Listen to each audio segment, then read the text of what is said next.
You recently signed a Kick deal, right? I did a 3-month one a while ago. I might be signing another one, but Is it absolutely? Did it end? Yeah, it was just for 3 months, but I'm in the talks of signing another one potentially. Oh, so, you are? Yeah. Are you able to talk about that?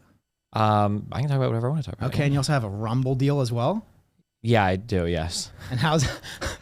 Why There's a lot of stuff in Dude, you got a lot of deals. Why are you signing with all of these companies instead of Twitch or YouTube? Dude, you got more deals than we have. Well, on Twitch, I'm permabanned for being transphobic, I think. That's why you got permabanned.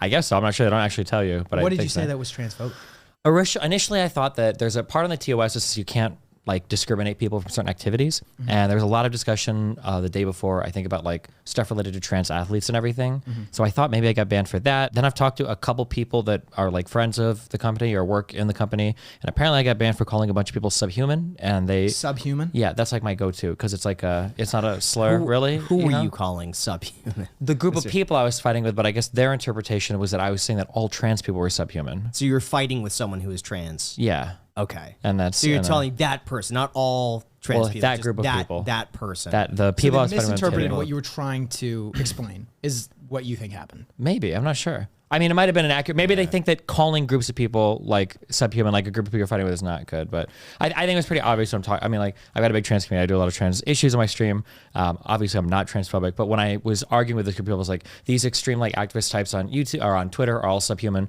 Like, it's not worth engaging with them. I'm not going to bother. And I think when they heard that, their interpretation was like, well, that could be interpreted as him calling all trans people subhuman. So, yeah. What was the ideology that these extreme trans people were purporting that you disagreed with or that you thought was subhuman? There is a... oh my God, you're making me dig back about a year ago. I got involved in a weird personal fight with a creator who claimed that I brigaded their chat with my chat to harass them, but I didn't even know this person existed yet when that particular thing happened. And then this was around a time when we had been arguing about a bunch of trans issues already. And my position on trans stuff is, I believe that there is a fact of the matter about whether or not a person is trans, and I think that having dysphoria is an important part of getting trans treatment, and that kind of stands in contrast to right now there's something called the self-ID movement, which is you're trans if you say you're trans, and I butt heads a lot with those people, and because of my position, which they sometimes summarize as trans medicalism, they call me transphobic essentially. And how does Twitch just go and misinterpret what you have to say and then cut off what would probably be your primary source of income? Do you think that this is a problem with Twitch itself? Or maybe do you think if you could go back in time, you would have rephrased what you had said? I'd probably rephrase. It might just be that sometimes Twitch like slowly evolves their standards over time for what's acceptable, what's not acceptable, and it doesn't necessarily go by the TOS. So for instance, you're not supposed to use the words like retarded or autistic. That's bad for Twitch, but nobody punishes for it. So everybody uses the terms on the platform. You don't get in trouble for it. But I think one day you might say it and they might decide to start banning for it. So sometimes when I rant at people, subhuman is like a thing. They're just like, oh, this subhuman, blah, blah, blah. I've never gotten in trouble for it in the past, but maybe now they've kind of updated internally that people aren't going to say that word anymore, and that's what I caught a ban for. Maybe, I'm not sure. I don't have like any official communication with them, so I'm like really guessing. So they didn't really tell you exactly what it was? You're kind of just assuming?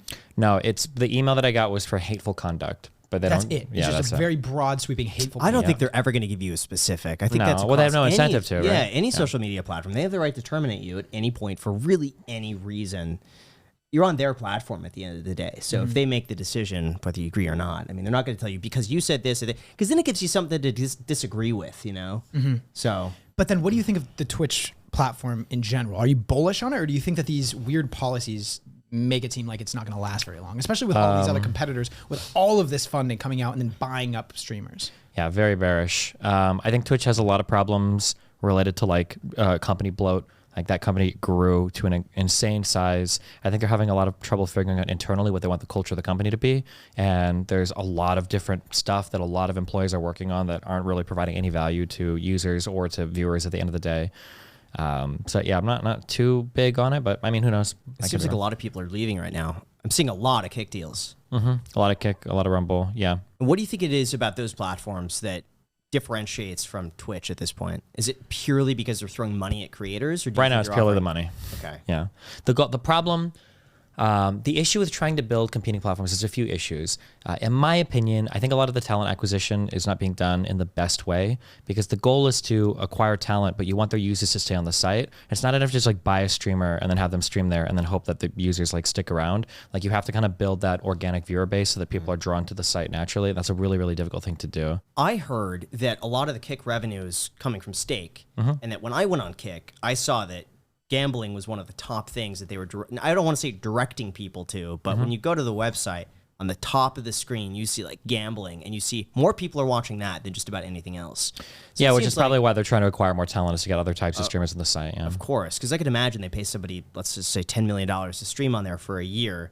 How much more revenue are they going to get on the back end from stake from people who go watch gambling streams, think, oh, wow, maybe I'm interested in this too. Do it, lose, and then that goes back and pays for the creator. I think ultimately the goal is to make the site profitable. I don't know if it's only supposed to work as a funnel to stake and then for stake to give them kickbacks to run the site. I think that's the goal, but you should bring that Eddie guy in and interview him. Yeah.